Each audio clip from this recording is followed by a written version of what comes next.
Hi, I'm John Light, CEO of Sbr2th Recruiting. I've been in the headhunting recruitment space now for, around 20 plus years.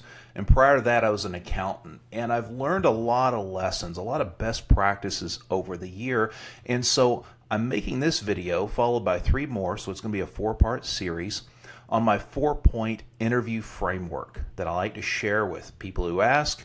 I also happen to share this exact framework with every candidate that I send out to interview with a client who's paid us a retainer. And I think that says a lot, because I can't give anyone the answers to the test, but what I can do is give you the kind of framework that helps you communicate and engage your audience in the interview, keep them engaged, and get them to give you permission to tell them how awesome you are.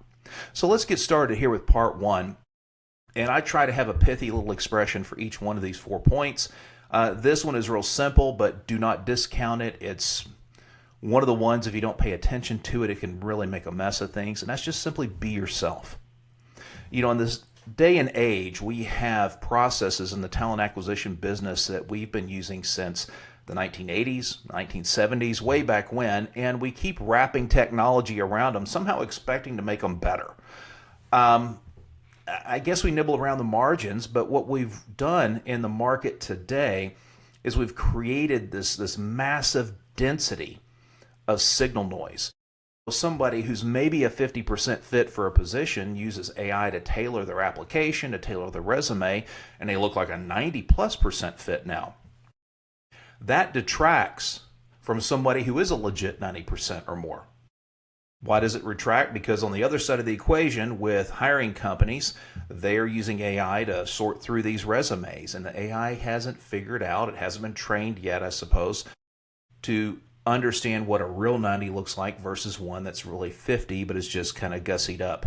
So we have this AI crossfire going on, creating signal noise that makes it very, very difficult to get to the heart of the matter, i.e. who makes the most sense to be hired into the role. And we've just been escalating more and more technology. You want to cut through the noise? There's a couple of things you can do, and the first one among them is be yourself. Be yourself in your digital footprint. For most professionals, that means your LinkedIn profile. Be yourself in your resume. Don't be afraid of what you've done or who you are, mistakes you've made, successes you've had or are having. Get them on your resume. I hear a lot of chatter about what your resume shouldn't be more than a page or 2. Let me tell you something. With all this technology around here, what does it matter if your resume is 1 page versus 4 pages? You know, the whole goal is to get somebody to put eyeballs on it and to be drawn into it so they feel like, hey, I need to meet with this person. We need to have a conversation. If you lack context in your resume, and I'm looking at your accomplishments, and I don't know where they belong, they could belong in the 90s. They could have belonged last year. They could be current day. They could be from a decade ago. I don't know. You got to give things context. It's hard to do on 1 page for most professionals. Don't be afraid of it. Be yourself. One of the quickest ways to destroy a relationship before it even gets off the ground is to mismanage and not meet expectations.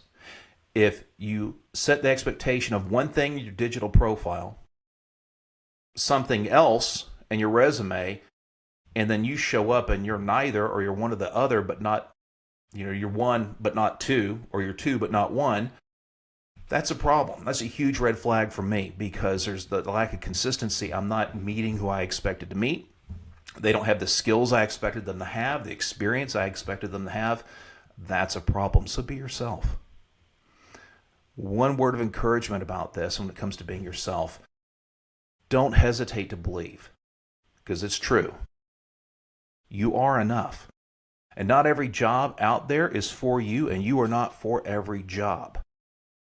But if you're yourself and you're true to that, the right thing will present. I don't know when. I can't guarantee that. I can't quantify that even. But I do know, by and large, you're going to find your home. You're going to find your place. And I just encourage you, be yourself all the way within and without. How you present interpersonally, how you develop your resume, how you develop your LinkedIn profile. Don't put up a facade. Be authentic. Be genuine. People hire people. And that is the first point of my 4